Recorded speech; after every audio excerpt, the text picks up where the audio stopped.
del chat si me están escuchando bien. ¿Mm? Creo que perfecto. No tengo cámara, pero tengo acá un micrófono de estudio de grabación, así que me van a escuchar bien, creo. Bien, bueno, como les decía, vamos a seguir las clases de manera virtual hasta tanto se solucione esto.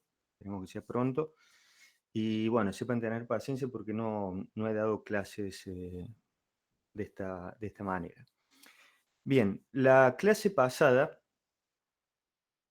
terminamos de ver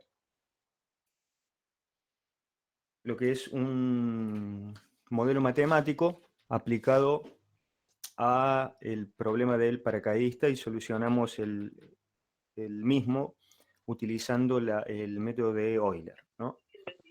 Y dijimos que había errores asociados. Hoy vamos a continuar esa parte, terminar la unidad 1 y comenzar la unidad 2, que consiste en encontrar las raíces de las de ecuaciones no lineales. Voy a poner a grabar la clase, así queda disponible.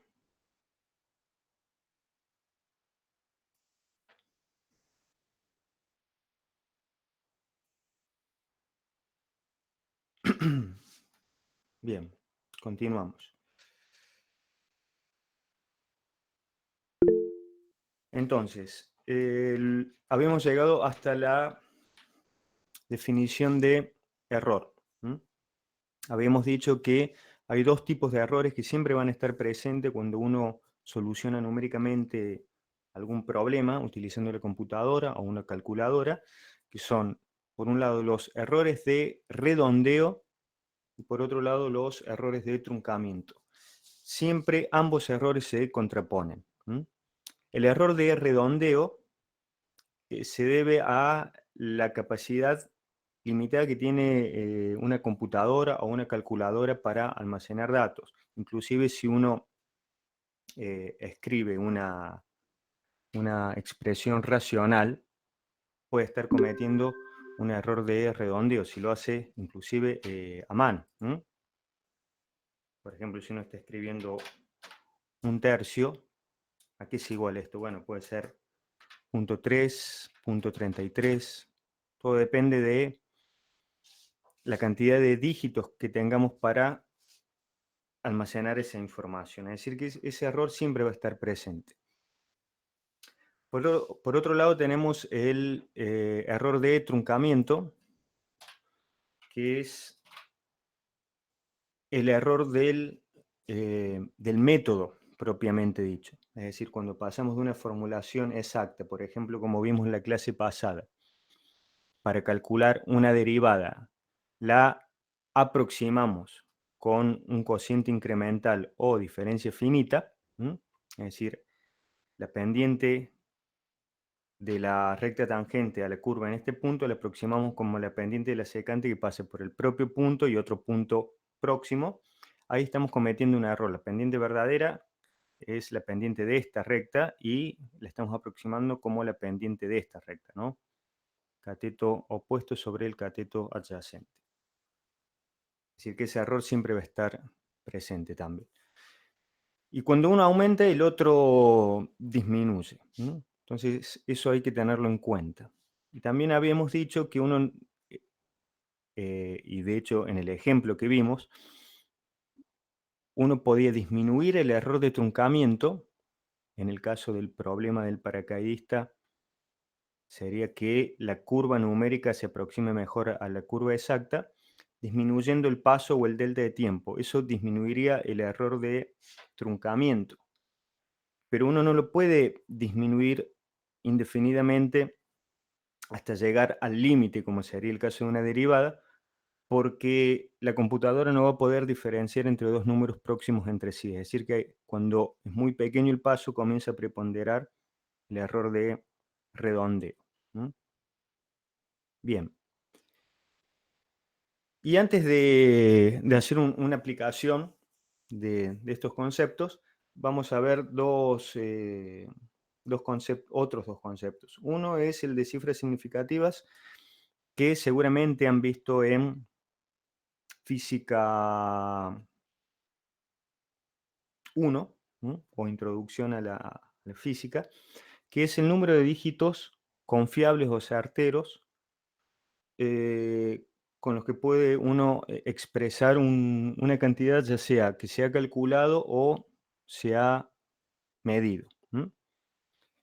¿Está bien? Y en el caso de mediciones, seguramente han visto esta regla práctica. Por ejemplo, si acá tienen un velocímetro, el- la cantidad de cifras significativas va a ser lo que está leyendo el velocímetro más un dígito estimado, que es la mitad de la precisión del mismo. En este caso estaría en millas por hora o kilómetros por hora. Bueno, aquí estaría entre 48 y 49, más la mitad de la precisión, que sería 0,5, es decir, que aproximadamente sería 48,5 kilómetros o millas por hora.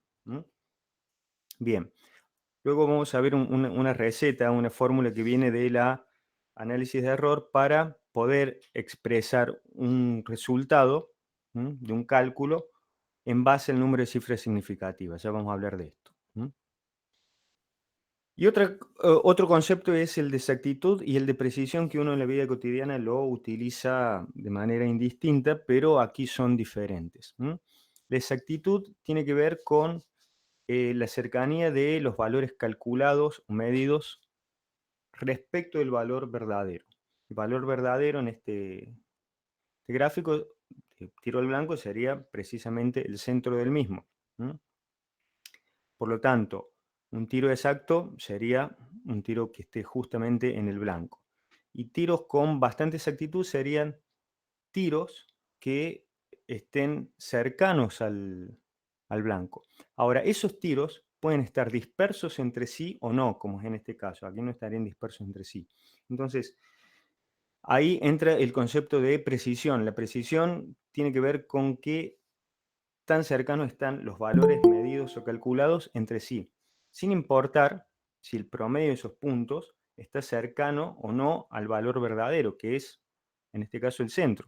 Aquí tenemos un caso de gran precisión, pero poca exactitud. Es decir, que hay una desviación sistemática de quien está tirando, calculando o midiendo. Y en este caso tenemos un caso de gran exactitud, pero pueden ver en ejes de abscisas poca precisión. Es decir, que los resultados están bastante dispersos entre sí. Lo que uno está buscando con el cálculo o a través de los métodos numéricos es que los resultados sean exactos y precisos. ¿Está bien?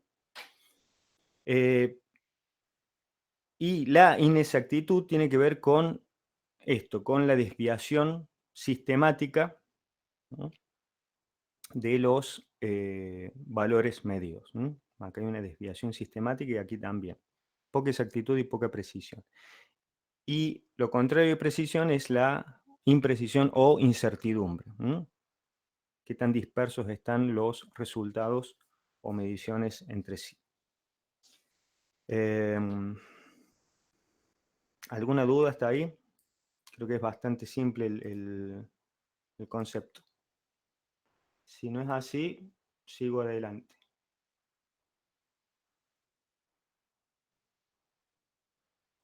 Vía chat, por favor. Si hay alguna duda.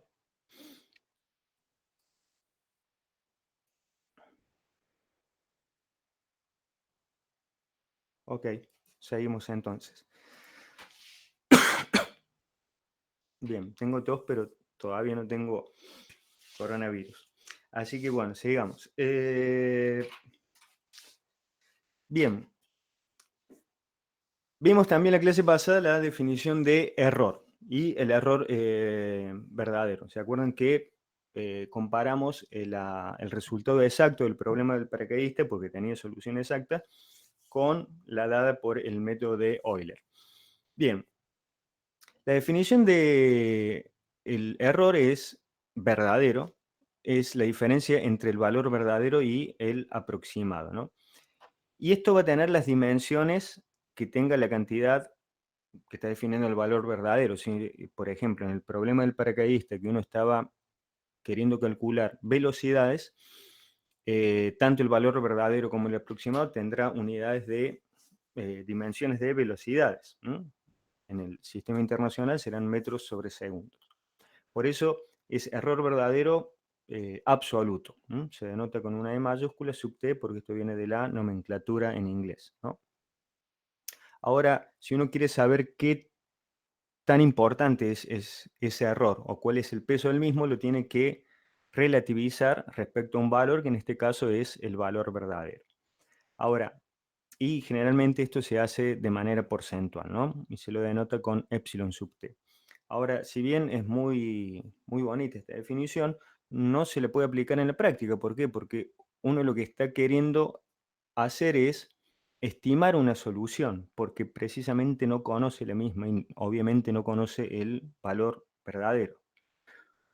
Por lo tanto, se debe recurrir a otra definición de error que no siempre se puede aplicar, pero que vamos a ver que en la mayoría de los problemas que vamos a- a ver aquí en la materia y los métodos que vamos a utilizar, sí es aplicable, que es la de error aproximado. Primero partamos de lo que es el error relativo aproximado porcentual. Es la razón entre el error aproximado y un valor aproximado. Ahora, ¿cómo definimos este error aproximado? En la mayoría de los métodos que vamos a utilizar en la materia, y el que vimos en la clase pasada no es uno de estos métodos, son métodos iterativos. ¿Qué es un método iterativo? Un método tal que la solución, una nueva aproximación a la solución numérica, depende de la solución anterior. Acá lo podemos ver como aproximación actual o solución actual, y la solución o aproximación anterior dada por el método la tenemos aquí. Entonces, la diferencia entre ambas aproximaciones es el error aproximado. Si el método eh, converge para los datos iniciales, eso lo vamos a ver eh, ya mismo esta clase con problemas de raíces, este error aproximado debe ir disminuyendo hasta llegar a una tolerancia, hasta llegar a estar por debajo de una tolerancia que uno la puede prefijar. Y si eso uno lo relativiza, lo divide respecto a la que supone que es la mejor aproximación, que es la actual, bueno, ya podemos calcular de manera concreta el error relativo aproximado.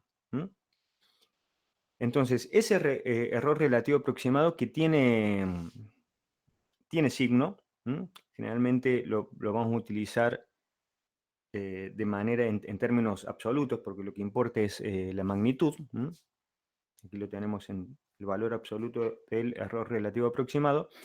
Uno quiere que esté por debajo de una tolerancia. Y aquí es donde entra en juego el tema de las cifras significativas, que las vamos a denotar con la letra n.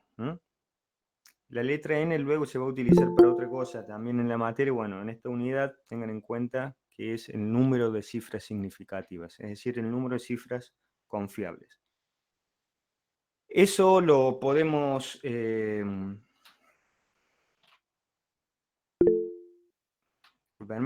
eso lo podemos expresar a través de una formulita, una expresión que viene de análisis del error, que no está en el libro, esto está en libros un poquito más avanzados, que nos relaciona cuál es la tolerancia mínima para expresar el resultado con un número de cifras significativas. Es decir, que yo a partir de esta fórmula puedo decir, bueno, y aplica. Ahora vamos a ver un ejemplo. Si yo quiero tantas cifras significativas, n cifras significativas, la tolerancia es epsilon sub s, sale de esta expresión, y deberé aplicar el método en cuestión, el que fuere, hasta que el error relativo aproximado esté por debajo de esa tolerancia. Porque recuerden que en la planilla de cálculo, y si programaran en Python, tienen por defecto 15 dígitos decimales, precisión doble. Ahora no tiene sentido, y de hecho es incorrecto, escribir el resultado con todos los dígitos decimales. Volviendo a la definición de cifras significativas. Entonces aquí tenían que la velocidad es 48.5. Están midiendo inclusive, estimando hasta las décimas de kilómetros o millas por hora. No tiene sentido hablar ya de centésimas o milésimas de kilómetros o millas por hora. Bueno, en los cálculos va a pasar algo similar. ¿Está bien? Bueno, ahora vamos a ver un ejemplo para que se entienda mejor este concepto. Bien, vamos a ver, y pueden ir abriendo la planilla de cálculo, ya sea eh, LibreOffice o Excel. Solo lo vamos a hacer en LibreOffice. Eh, Vamos a estimar cuál es el valor de la función exponencial e para un valor de x igual a 0,5. Y para ello vamos a partir de la serie de Taylor centrada en el origen, que es la serie de Maclaurin que vieron en análisis 1. Hacemos una expansión en serie Maclaurin, que tiene infinitos términos. Porque eh, esta función se puede derivar hasta una derivada de orden n. ¿Está bien? Entonces tenemos término independiente, término lineal, cuadrático, cúbico, hasta un término de orden n. El juego aquí es ver hasta qué término se debe incluir de manera tal que el resultado de la estimación de e en x igual a 0,5 se pueda expresar con tres cifras significativas.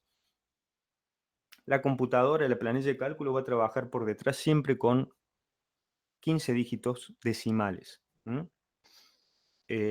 Aunque ustedes en pantalla mostraran ningún dígito decimal o los 15, pero siempre va a estar trabajando con 15. Bueno, el tema es expresar con tres cifras significativas, incluyendo la parte entera del número, si la tuviera, que en este caso sí la va a tener.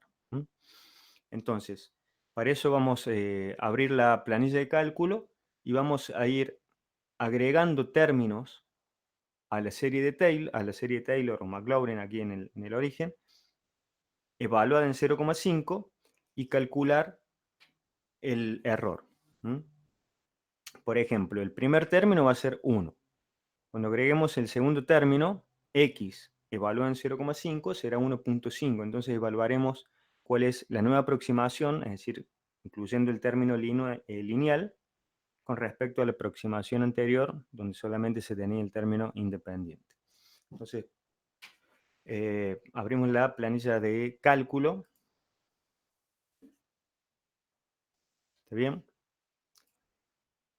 Vamos a, para poder comparar, tener la solución exacta de e en 0,5,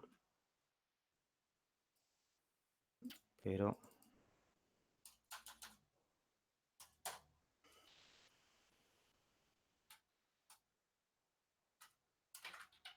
bueno. Esto va a ser igual, función exponencial como vimos la clase pasada, evaluada en 0,5.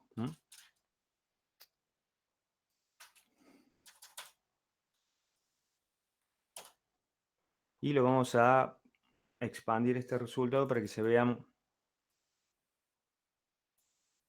varios dígitos decimales.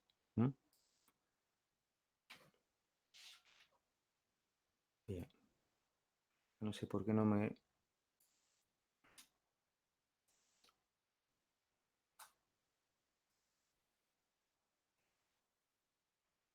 Ah, bueno, listo.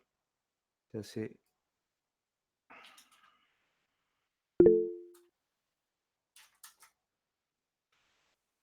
bien, entonces vamos a tener una columna con la cantidad de términos. Este ejemplo lo tienen cargado en el aula virtual. Déjenme ver cómo se llama. E a la 0,5. Bien literal. ¿Está bien? Si luego lo quieren repasar. El número de términos. Comenzamos con un término y vamos a, como mínimo, veremos si hacen falta 7 términos o menos. Acá vamos a tener la solución aproximada.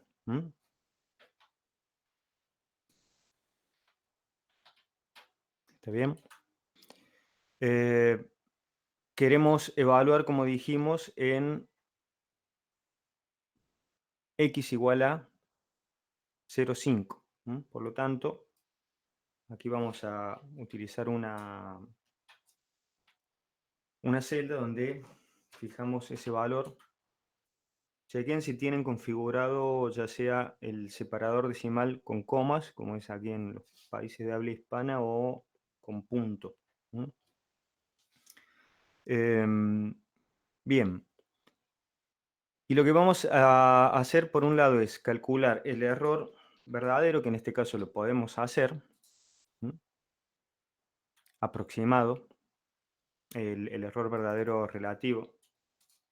¿Está bien? Y también vamos a calcular el error aproximado relativo, ambos en términos porcentuales. Entonces, la primera aproximación es utilizar un solo término, que es el término independiente. ¿Está bien? En ese caso, lo único que podremos calcular hasta aquí es el error relativo verdadero, porque tenemos la aproximación del valor verdadero. ¿Sí? Profe, Entonces, eso lo podemos escribir en términos absolutos.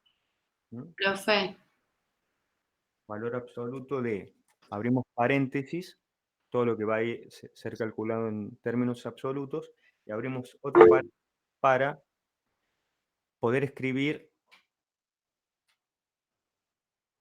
el numerador del error verdadero, que va a ser el valor verdadero menos el aproximado. Entonces aquí tenemos el valor verdadero guardado en B2. Eso lo tienen que fijar porque este valor se va a utilizar repetidamente. Entonces con Shift F4, o en este caso F4 en mi sistema, Shift F4 o F4, fijan esa celda. Tiene que aparecer el signo pesos que antecede a la columna B y en este caso a la fila 2. A eso se le debe restar la solución aproximada, que esto sí va a ir variando dependiendo del número de términos. Por lo tanto, eso no va fijo. Ahí cerramos paréntesis y tenemos el numerador de la expresión de error relativo verdadero y lo dividimos por el valor verdadero que también debe estar con referencia fija. Con F4 o Shift F4 lo fijan en esa celda, cerramos el paréntesis de el valor absoluto y ya podemos calcular, en este caso, todavía no en términos porcentuales, el error. Simplemente luego, luego tenemos seleccionamos la celda y aquí tienen un icono para expresar términos porcentuales el cálculo. Entonces vemos que el error verdadero con el primer término es aproximadamente un 40%, el aproximado no va a haber error aproximado, no se puede calcular. Y ahora sí, el objetivo es poder calcular el error relativo aproximado y expresar con 3 cifras significativas el resultado. Entonces ahora le vamos a agregar el término lineal x evaluado en 0,5. Esto es lo mismo que x, es decir, 0,5 a la 1 sobre 1. Eso es importante porque eso luego lo vamos a generalizar y luego lo único que vamos a hacer es aumentar de a 1 sucesivamente el exponente y también el denominador, aquí en factorial. Entonces, aquí lo vamos a escribir como lo que ya hay calculado, que es, aquí está en la celda B5, término lineal, más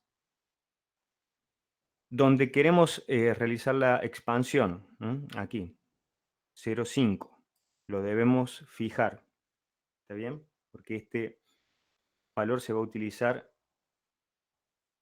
reiteradamente. Entonces lo fijamos con F4, elevamos a la 1, es decir, fíjense que en la potencia siempre que vamos a utilizar en un término, em, para un dado número de términos, en este caso 2 términos, ¿está bien? Va a aparecer en la fila de la columna de términos en la fila anterior. Es decir, que acá lo elevamos a lo que está guardado en A5, a la 1. Y eso lo dividimos, ¿m? Lo que está luego del signo más, lo dividimos por factorial de 1. La función es fact. Voy a escribir en mayúscula, pueden escribir en minúscula si quieren. Factorial de 1, en este caso, columna de términos, primera fila de la misma. ¿Está bien? Y eso no debe ir fijo porque va a ir variando. Entonces, ahí tenemos la, la estimación con el término lineal. Discúlpenme que me esté molestando la gatita ahí, ya la saco de aquí y sigo.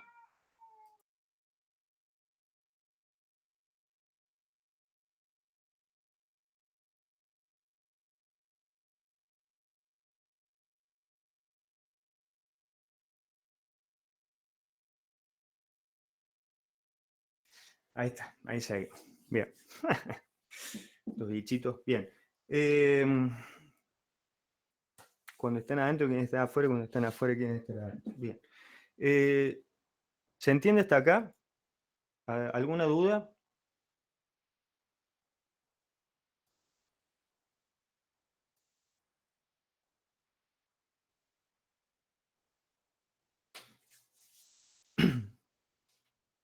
¿Dudas o continúo? Ustedes dirán.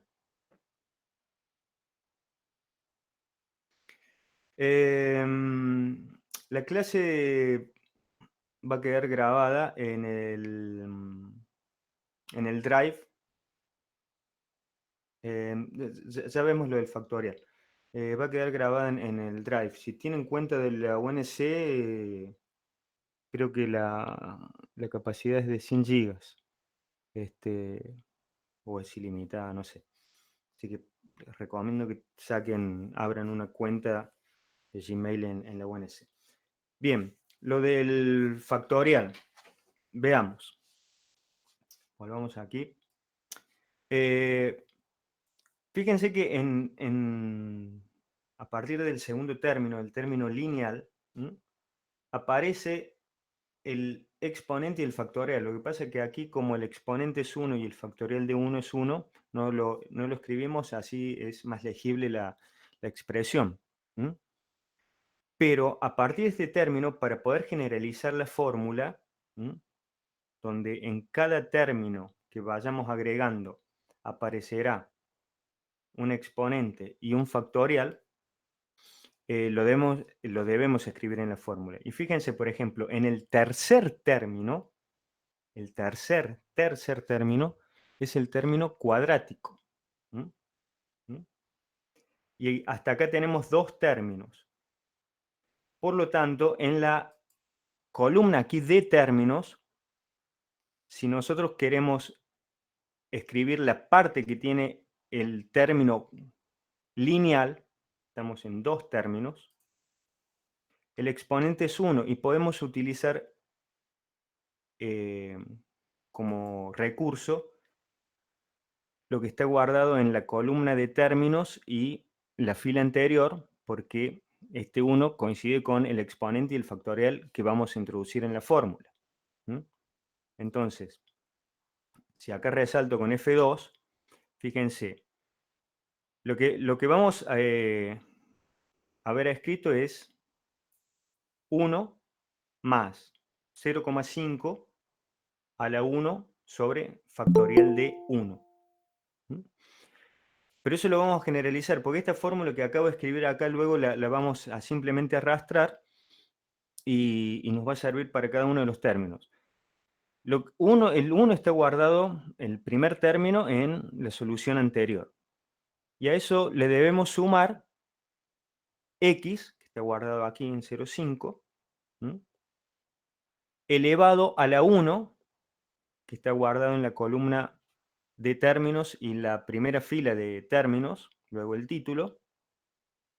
Todo eso, esto sería x a la 1 sobre factorial de 1, sobre la función factorial que viene preprogramada en Excel o en LibreOffice, factorial de 1.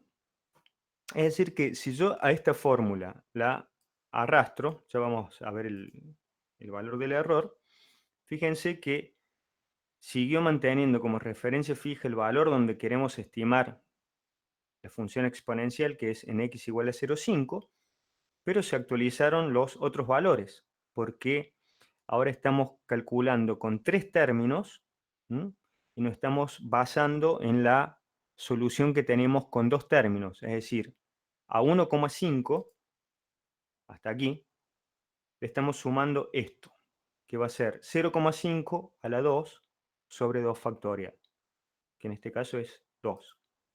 Entonces, tenemos 1,5, 1 más 0,5, más x al cuadrado sobre factorial de 2. Es decir que simplemente escribiendo en el término lineal la fórmula, utilizando referencias fijas y móviles, podemos extender los resultados. El error verdadero se puede calcular aquí. Pueden ver cómo ha bajado de 40 a 9 aproximadamente en términos porcentuales. Y el error aproximado, que es lo que queremos aplicar, va a ser en términos absolutos siempre. Abrimos paréntesis, nuevamente paréntesis, porque vamos a escribir lo que va en el numerador. ¿Está bien?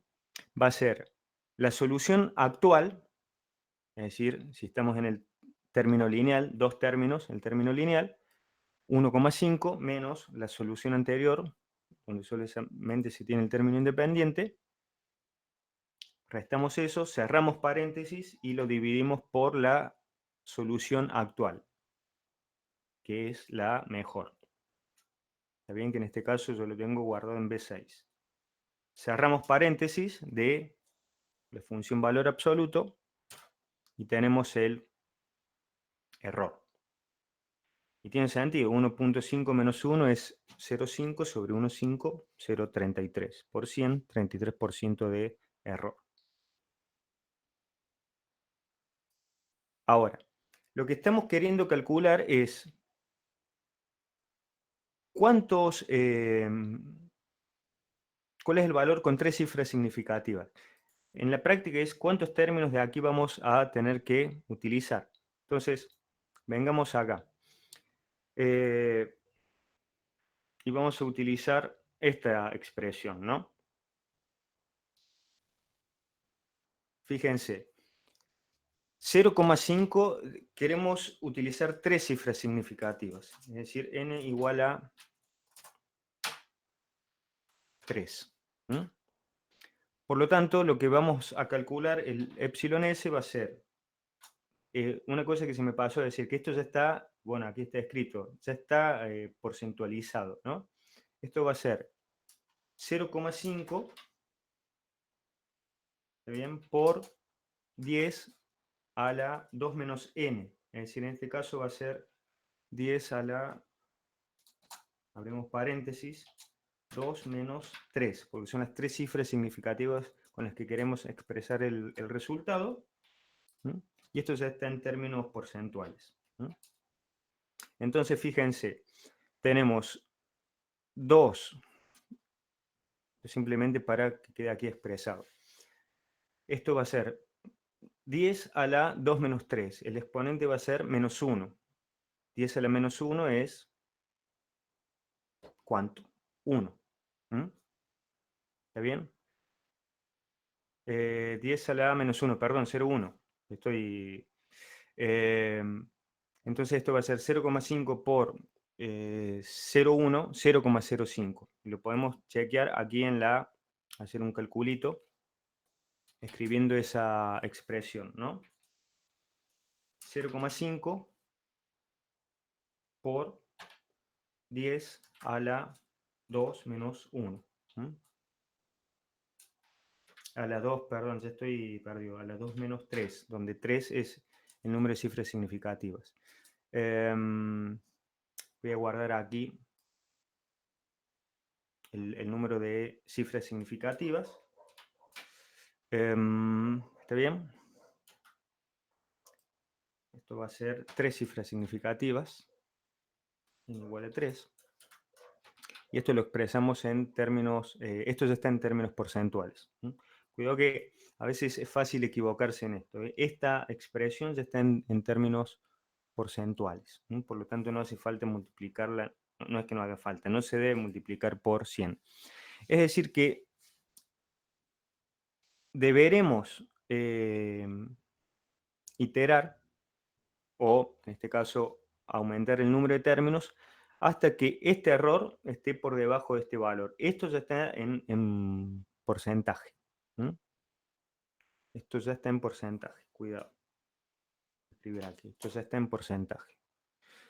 Es decir que lo único que nos resta es seguir arrastrando las celdas, es decir, agregando términos y ver cómo disminuye el error. Fíjense que con 4 términos, es decir, incluyendo el término cúbico, estamos cerca, pero todavía estamos por encima.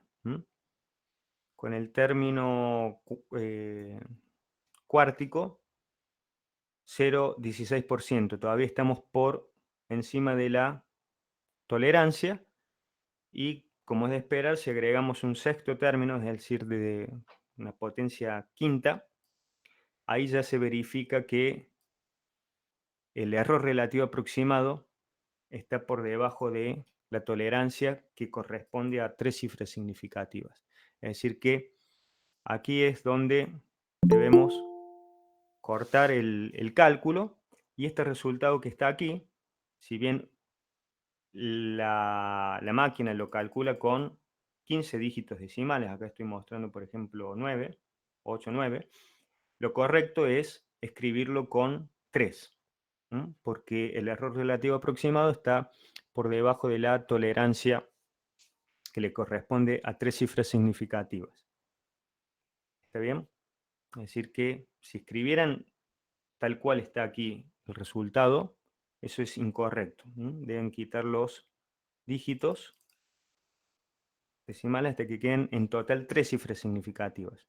Una cifra significativa en este caso para la parte entera, porque es diferente de 0, y 2 para la parte fraccionaria o decimal.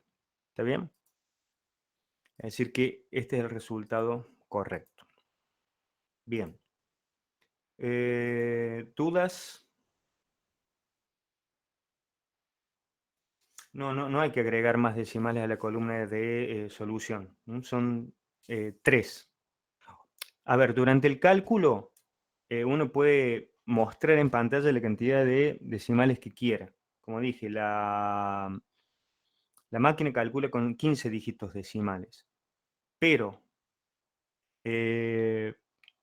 lo correcto al expresar los cálculos es con 3 dígitos, porque estamos buscando, porque ese es el enunciado, nos están pidiendo con 3 dígitos.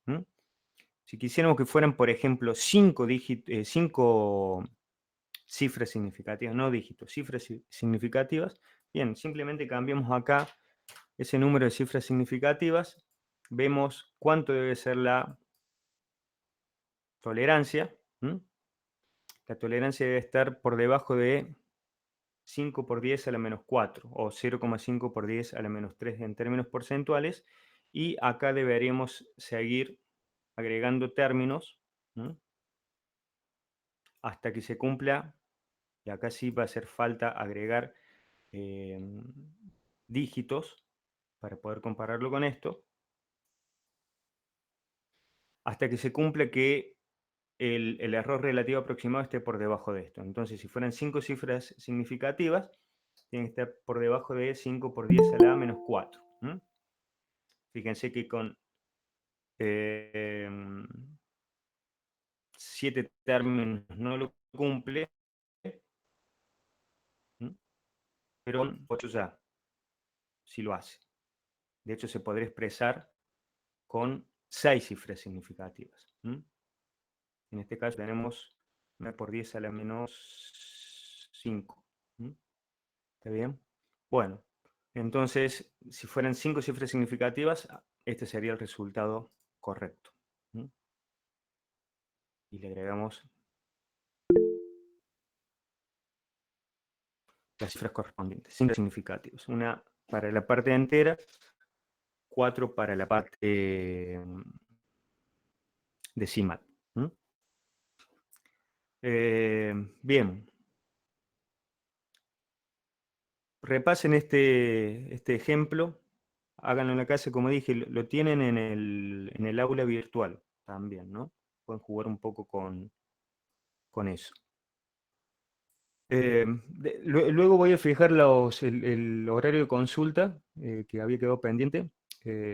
Bueno, como ahora hay confinamiento obligatorio, bueno, tengo un poco más de flexibilidad con eso, así que bueno, ya les pasaré un par de horarios de consulta. La cantidad de cifras significativas, ¿de qué depende? Depende de quién enuncia el resultado. O sea, si quiero expresar el resultado con mucho mayor precisión, por ejemplo, 5 cifras significativas en lugar de 3, bueno, eso dependerá de quién. En la práctica, muchas veces hace falta trabajo con mucha precisión, bueno, y el propio problema está pidiendo que se utilicen mayor cifras significativas para alcanzar esa precisión. Y aquí en la materia va a ser solamente una cuestión de enunciado del problema. Eh, ¿Dónde uno quiere poner cifras significativas? En una celda que utilicé aquí, en n. Recuerden que n es el número de cifras significativas. Eso lo utilicé para poder calcular aquí la tolerancia. Y bien, y vamos a poner un poco esto porque si no, no vamos a llegar al final de la clase. La desventaja del aula virtual, de las clases virtuales, es que uno se explaya un poco más y es más difícil la consulta que si uno estuviera de manera presencial. Luego voy a subir, como dije, los horarios de consulta. Bien, pasamos al siguiente tema.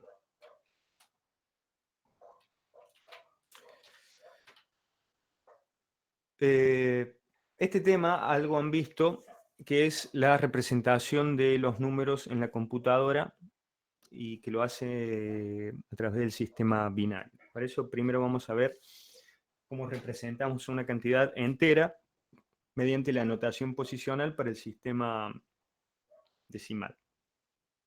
El sistema decimal, como ustedes saben, tiene 10 dígitos del 0 al 9, pero la importancia de cada dígito en un número que representa una cantidad depende de la posición que ocupe ese dígito. Entonces, uno a una expresión la puede desagregar o expandir utilizando